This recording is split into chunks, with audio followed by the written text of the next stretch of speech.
Welcome to the Starzology Astrology Podcast. I am your host, Alison Price, and I'm here with my co-host, Arwynne O'Neill. Hi, Alison. It's great to be here. It's great to have you. And in this episode, we're going to be talking about the lunar nodes, and particularly that the lunar nodes are changing signs. Yes. So that's going to be our topic for today. Great. So I thought first up, we could talk a little bit about what the lunar nodes are. Absolutely. I think it's one of those things that it's kind of a intermediate to advanced topic in astrology. I agree. Yeah. It's not the first thing you learn, is it? No, for sure. And even a lot of astrologers who are kind of beginning, it's really hard to sort of wrap your head around them. And there are a couple of reasons for that, one of which is actually kind of interesting symbolically when it comes to what the nodes mean. Mm. And that's because in our chart, typically the nodes are something that first of all, they're more of a mathematical point in the sky. So they're not actually represented by any kind of rock or planetary body or anything like that. It's kind of like the ascendant, how it's just a mathematical point. But also the north node specifically is what you are least comfortable with in your sort of fate in your chart. And that is an interesting kind of, it almost creates its own little mental block, so that it kind of makes sense that we have a hard time wrapping our heads around what the nodes are, because they represent what we're least comfortable with in a way. Interesting. Yeah. Let's just be clear. So there's two lunar nodes, yes, right? And they're exactly opposite each other. So this is an interesting thing. If you picture the sun and the earth, and you picture the earth going around the sun, or Western astrologers consider it the sun going around the earth, that's the ecliptic point where the planets rotate around the sun. The nodes actually are perpendicular to that. So they go around the earth in a sort of perpendicular point to the ecliptic. So it's an orbit, but they kind of rotate in a different way. Okay. Yeah. I'm picturing this in my head, but yes. there are graphics out there. If you want to just Google nodes in astrology and the orbit, it'll sort of make more sense. But yeah, they're mathematical points in the sky where the orbital path of the moon intersects the apparent path of the sun from our perspective on Earth. This is how they're created, mathematically speaking. The nodes are always exactly opposite each other. If you look at your chart, you'll see you'll see only the north node, because some charts just don't print the south node, but you can assume that if you have it at, say, 5 degrees Leo, your south node will be at 5 degrees Aquarius, because it's the exact opposite point. So north and south node, they're always exactly opposite each other in the chart. And the nodes change signs approximately every 18.5 months. Wow. So everyone born within that time will have their nodes in the same sign. Mm-hmm. So the interpretation of it in the sign is very important, but it's also important, and perhaps even more important, what house they're in. Okay. Yeah. So at the moment that we're recording this, it is actually June 30th, and the nodes are going to be changing signs on July 18th, 2023. The north node will be going into Aries, and the south node will be going into Libra, which means that at the moment they're in Taurus and Scorpio. Right. And the astute listener will have noticed that is actually backwards from what you'd expect. Mm-hmm. And that's another interesting thing about the nodes, is that they actually go backwards through the zodiac as opposed to forwards like everything else. Yeah. Let's talk about what they mean. Okay. In the chart. The north node represents what we're moving towards in our lives, in our destiny. And this is why I said that it's really what we're least comfortable with, because it's sort of in the sense of like your destiny. It's what you have not done yet. It's the south node represents what you've already mastered, you've already learned in life. And this also brings, in some astrologers' interpretations, this becomes a past life and a future life thing. It's about reincarnation, it's about your soul's destiny. But it could also just be the destiny of you moving from like childhood to maturity, or it could be about your DNA and the consciousness that you carry from your ancestors. It could be the particles that make up your body and how we're all from stars, blah, blah, blah. Whatever you want to think of as what makes you, you. Going from the south node as your past, deep ancestral soul, whatever, to your future, which is what's meant to be, your ultimate destiny. And that's the north node, aka North Star, where you're heading, but you're not there yet. And you may never achieve it. The best of us achieve some mastery of the north node, and some people will just kind of comfortably lay back in the south node where they're familiar. That's why we, as astrologers, want to bring it to light, because obviously you want to move into what makes you uncomfortable. Destiny. You want to move into your destiny. You want to become your best self. So, Arwynne, what about your chart? Where do your lunar nodes lie? Interesting. So my North Node is in Capricorn in the 3rd house, and my South Node is in Cancer in the 9th house. So interestingly, I don't have any other planets in Capricorn, nothing at all. And in fact, Capricorn is one of those signs that I feel least affinity with. As a Virgo, I have a lot of earth in my chart, but Capricorn, it's the daddy warbucks of the signs. It's the fish, goat guy. He's, the businessman, the dad. It's about institutions and traditions, and I don't resonate with that much at all, which is pretty appropriate for it being my North Node. Yeah. I also don't feel much affinity with Cancer. Saturn is in Cancer, and it's actually conjunct my South Node, but that's a neither here nor there. Interesting thing is that the North Node is in my 3rd house, that's just the house of communication, and that definitely resonates with me as being a life goal, mission, destiny, whatever. So communications and communicating and finding a way to Capricornianly bring that into my work life and make a living as a communicator and support people and be a breadwinner or a dad, so to speak, in that sense. So would you say then, are you saying that you think the house has more perhaps influence rather than the sign at this point? Because you certainly do resonate with that 3rd house. Yeah, I mean, I resonate definitely with the North Node, the destiny or whatever, having to do with the 3rd house pursuits, which is like communication and communicating and talking and all those things. And definitely I can see that the Capricorn goal of being your own boss or being a boss, being a manager, being like rising in the ranks of whatever and achieving mastery and achieving financial security and all those Capricornian things through communications 100% speaks to me. And the only reason that I sound hesitant or whatever is because have I achieved that at my ripe old age of whatever? No, I have not. And it's still a daily struggle, blah, blah, blah. So, yeah. Would you say then that perhaps what you're saying is that the North Node is a path that you're walking towards, but will you get to it in this lifetime? Right. That's the question. Exactly. Yeah. How about you? So I've got my North Node also in the 3rd house. Can you? Yes. Amazing. Here we are doing a podcast. Achievement unlocked, as they say in video games. Yeah, this time in Libra, which is the only thing I've got in Libra anyway, so which is great. And then, of course, my South Node then is in Aries. Yeah. In the 9th house. So. Yeah.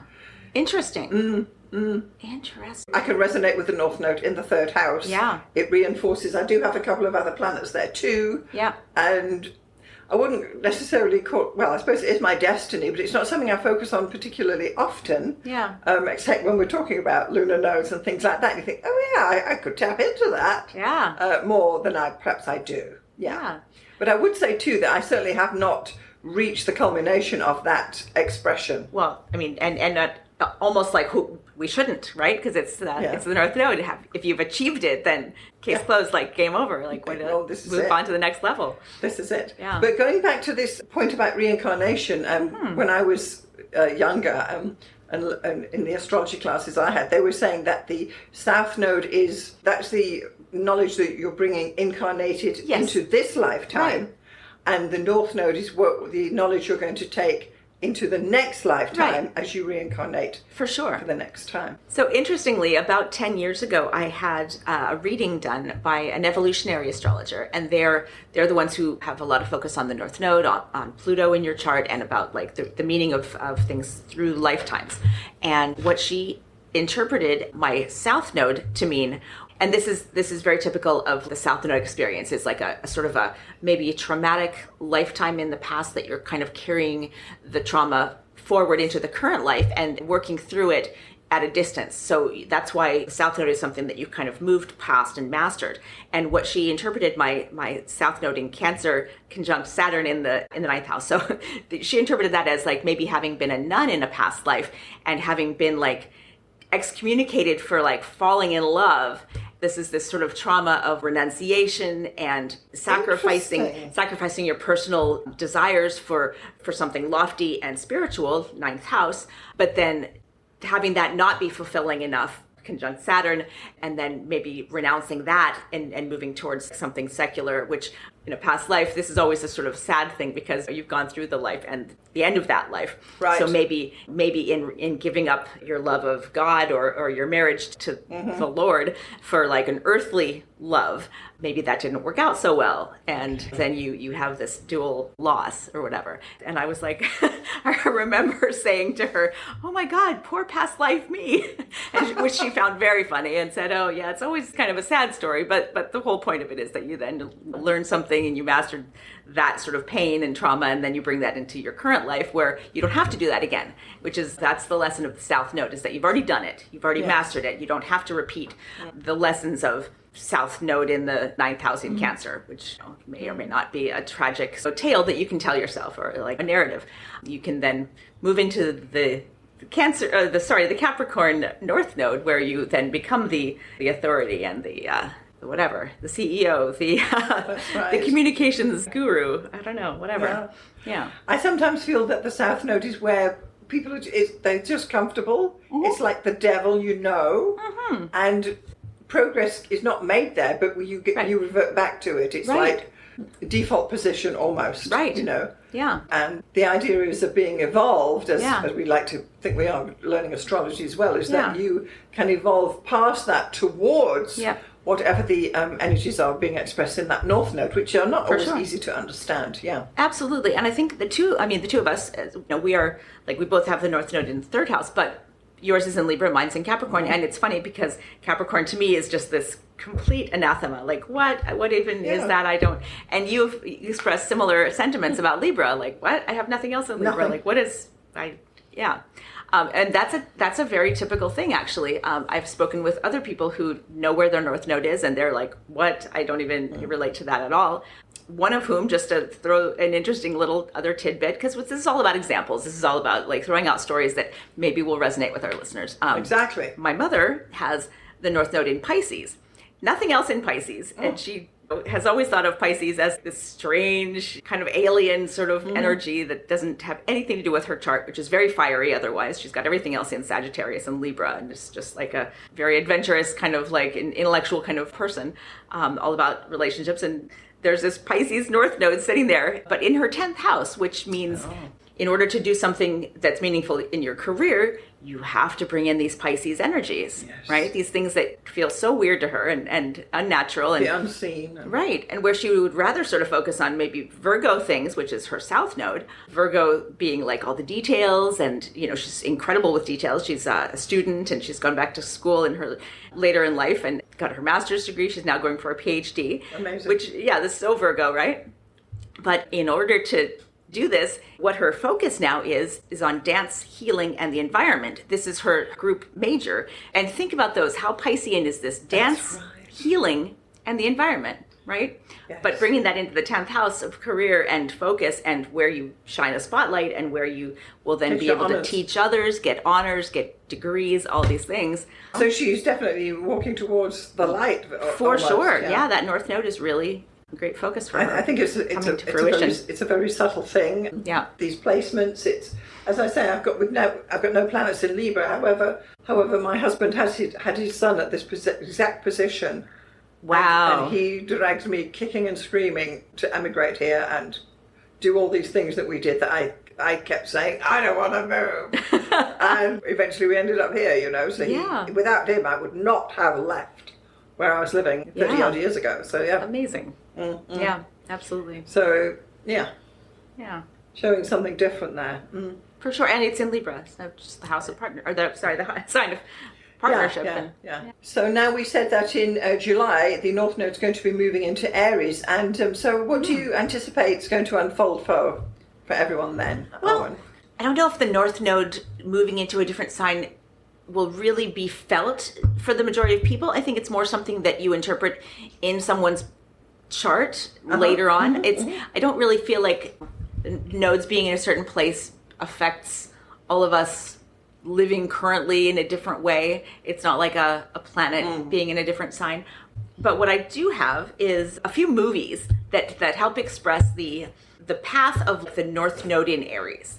So what does that mean? Well, Aries is the fighter, obviously. It's the god of war, all of that stuff, right? So I think the movie that for me really is emblematic of the North Node in Aries And the fighter as your destiny is Gladiator.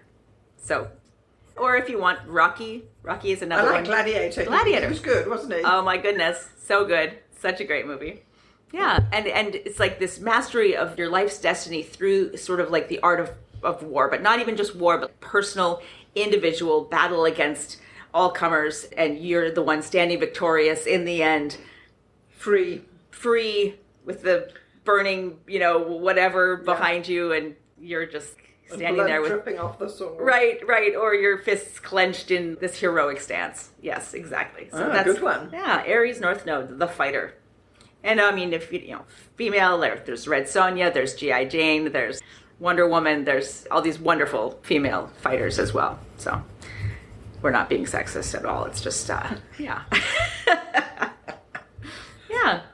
Okay, so that's a good way of looking at things, to suggest a movie that epitomizes actually this movement and this expression of this. I love to do that. Yes, I mean, great. movies are our modern fables. They're our modern myths, right? That's right. I mean, I have lists of movies for all of the North Nodes, really. Yeah. Okay, and do you have lists then for the South Nodes? It's more for the North Node because that's where they're. The future. Okay, I see what you're saying. Yes. Yeah. Exactly. Okay. The North, for example, the North Node movie is for Libra. That's the lover, right? Libra is the lover. So for me, that's The Princess Bride. Jerry Maguire is a great one as well. Show me the money. Right. But also it's all about you complete me and all that. And another one, it's interesting, deep cut back to the 1980s. If anyone remembers the movie All of Me with Steve Martin and Lily Tomlin, it's a kind of a very convoluted, if you haven't seen it, it's absolutely worth downloading or renting or however you get movies these days. It's hilarious. And they basically share a body for half the movie. So it's Lily Tomlin and Steve Martin sharing a body, his body. She's dead, but she possesses him, and there's a couple of amazing scenes in it where he's fighting to gain control of the body that they're sharing, and they end up falling in love, even though they share a body, which is very Libra. And eventually somehow another body manifests itself, and they are able to consummate their romance. But yeah, it's all about sharing and balance and all those Libra things, which is hilarious. And of course, The Princess Bride. Who doesn't love that? It's one of the best love stories ever. Okay. Yeah. So one of the main things about the transiting North and South nodes is that where the nodes are is where the eclipses occur. Mm-hmm.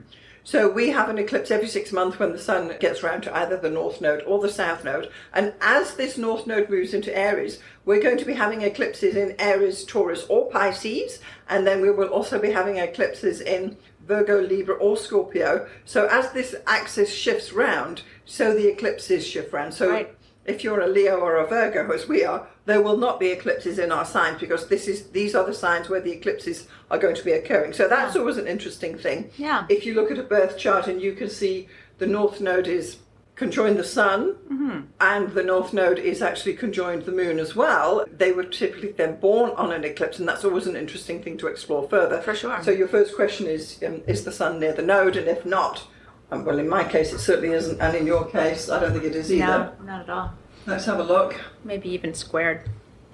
Yeah, absolutely not. So the thing is, if you look in a natal chart and it's Sun conjunct Node, you then the next step is where's the Moon, and if the Moon is also conjoining a node or give or take close by, they are likely to be born on an eclipse or that day or the day after, which is kind of interesting. For sure. Yeah. So that's one way of looking at natal charts with eclipses. Yeah. But as we go forward into 2023, 2024, the eclipses will be mainly occurring in Aries and Libra and triggering those people. Yeah, absolutely. And we will actually have a full total eclipse coming up in, I think, May of 2024, which will be going right across North America, cutting right through the US and across Eastern Canada, which is, we don't get a total solar eclipse very often. So the last one was in 2016, I believe. Yeah, we will be doing a definite episode on that one. For sure. Yeah. Absolutely. Yeah.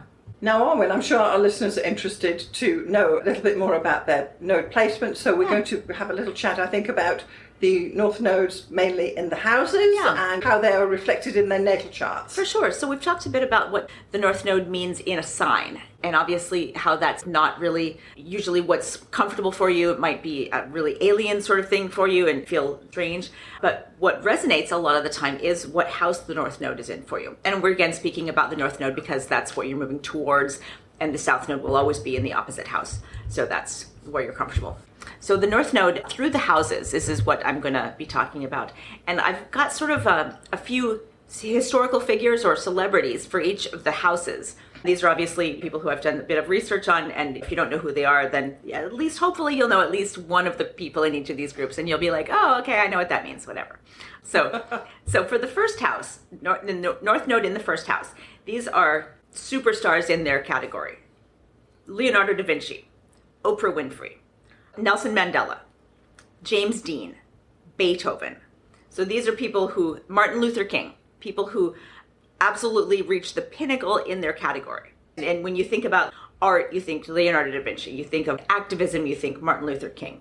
These types of things, superstars. The second house, these are people with the North Node in the second house. And these are people who are self-made moguls. So the house is about your wealth and your physical sort of attainment in the world. So the Taurus sort of house. And people with this, with the North Node in this house are Madonna, Elvis Presley, Napoleon, Eminem. These are like sort of self-proclaimed rock god or leader of a free world, or Walt Disney is another one. Muhammad Ali, who proclaimed himself the king, right? So people who are like self-made sort of nations unto themselves in whatever category. So in the third house, now these are people who are a lot of them are political, but they're either democratizers or demagogues in a way. So people who use their communication skills to sort of revolutionize their approach to politics or whatever their category. So John F. Kennedy, Che Guevara, Carlos Castaneda, Rene Descartes, Franklin Roosevelt, Copernicus, Deepak Chopra, Vladimir Putin, and Julian Assange. These are people who have used communications to, either remake or in some ways warp the worldview around them and sort of create their own narrative in a very compelling way. And that's obviously third house being communications, and these things associated with Gemini, with communications, and with the nation state being their own kind of local area. This is why a lot of politicians, I think, are represented in that category. So moving on to the fourth house, these are the empire builders. Steve Jobs, Marie Antoinette. Actually, it's interesting, expatriates and empire builders. So it's not just empire builders, but sometimes it's empire builders who have moved from one place to another and then built their empire in another place. So Rupert Murdoch, Ernest Hemingway, Pope Benedict, Ronald Reagan, and Silvio Berlusconi. So interesting. Moving on to the fifth house. These are the people who I'm calling the Pied Pipers because they have an influence on the young, but also on blazing a trail in a compelling way that affects all generations. So Bill Gates, Mother Teresa, Angelina Jolie, Pablo Picasso, Sinead O'Connor, Norman Rockwell. Wow. Yeah. I like that, the Pied Pipers. The I Pied like Pipers. that. Yeah, exactly. That's great. And sixth house, this is the humanitarians and zealots. This is what I'm calling it. So Great, I love it. We've got John Lennon, Sigmund Freud, Noam Chomsky, Jane Addams, John Travolta, and Osama bin Laden, which is a very strange combination. But you can probably see where the humanitarians and zealots applies to each as they may be. So the seventh house is obviously the house of relationships. But this is an interesting category I'm calling power partners and sacred soloists. So we've got Jackie Kennedy, Hillary Clinton, Grace Kelly, the Dalai Lama, and Queen Elizabeth I, who was famously the Virgin Queen. So Arwynne, we'll put some links below to all these details in case we're moving a little fast for the listeners. Absolutely. Okay, so the eighth house. Eighth house is what I'm calling supreme commanders and sacrificial scapegoats. That's enough. Provocative titles. Woo! Yes. So George Washington, Abraham Lincoln, Winston Churchill, Vladimir Lenin, Joan of Arc, Princess Diana, Kurt Cobain, and Anton Senna, who's like the race car driver who died, but then there was a wonderful Netflix documentary about how after his death, basically the safety of ND racing was revolutionized. Formula One, sorry. Yes, his death was a horrible accident that then resulted in there having been, it's gone to zero, the number of deaths on the track since then. And so he, in a sense, sacrificed for the safety of all race car drivers since then. Yeah. Okay. Yeah. House 9, Divine Inspiration and Masters of Manipulation. So in this category, we have Oscar Wilde, Michelangelo, Bob Dylan, Aleister Crowley, Adolf Hitler, and Grigory Rasputin. House 10. These are the legends in their own mind and corporations of one. So we've got Coco Chanel, Andy Warhol, Jane Fonda, Robert Redford, Gandhi, Celine Dion, Donald Trump, Charles Manson, and Sarah Palin. Wow. Yes. Can you feel the burn? Right. And House 11, Cinderella Stories and Social Darwinists. So in this house, people with the North Node in the 11th house include Lady Gaga, Joan Crawford, Cary Grant, Stephen King, Charles Darwin, Arnold Schwarzenegger, and Camilla Parker Bowles. So illustrating why I'm calling this Cinderella Stories is a great writer, Stephen King, who should be very well known to most anybody in the Western world. But Stephen King obviously did not start out as a successful writer. He raped and threw away most of what he wrote and was heavily influenced by drugs and alcohol and addiction and depression, and did not think that he was going to become successful at all. In fact, his wife had to fish the manuscript of Carrie out of the trash, and this is why we have the most prolific writer of our time. Another Virgo I might add, shout out there. But Cinderella Story in the greatest sense, because he basically, showed generations of writers, and still going, how it could be done, and came from not nothing, but very minimal means. Absolutely. To become like an empire. He absolutely did. I know he was like working 3 jobs and working in a laundry for a hotel till he sold the rights to Carrie, and his life changed from that point. Totally changed. Amazing. Yeah, so that's the 11th house. Moving on to our final North Node in the 12th house. This is the house that I'm calling the Sex Symbols and Mad Geniuses house. Oh. Yes, and you can just be the judge of who is in what category. So in here we have Marilyn Monroe, Johnny Depp, Pamela Anderson, Vincent van Gogh, Nikola Tesla, Frida Kahlo, Howard Hughes, and Philip Seymour Hoffman, R.I.P. Gosh. Yeah.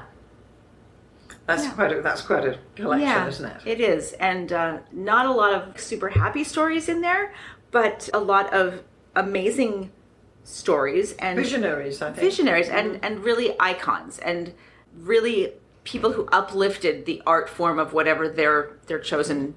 What did you call them again? Sex Symbols and Mad Geniuses. Mad Geniuses. And that might be, dismissive in some ways. Oh. But I mean, I don't mean it in any dismissive way, because every single one of those people is an incredible icon in their category. Absolutely. Yeah. Great. Yeah. So that's just a little bit about the symbolism of what the North Node means in the different houses. And your mileage may vary.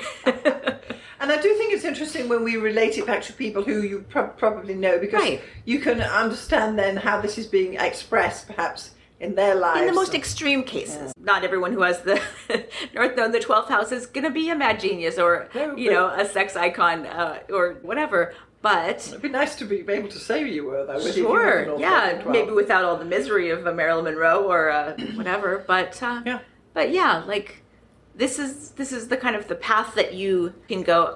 Interesting. I can see little resonances of my life in that. That's right. And our listeners can certainly check out that full list. We'll put a link below, and they can check out their friends and families and see their category that Arwynne's putting them in. Which I love it. I love that. That is absolutely fabulous. Thank you. Okay, so this has been super interesting. A fresh look at the nodes in the chart, and the fact that the nodes are going to be changing signs in July 2023, which is always interesting. We like to follow these along with these things.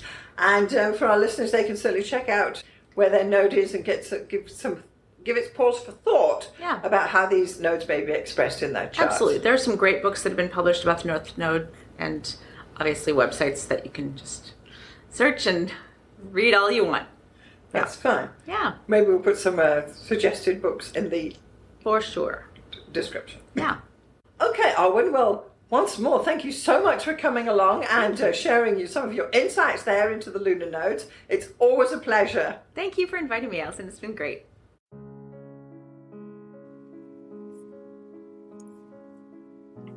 Thanks so much for getting this far through the episode.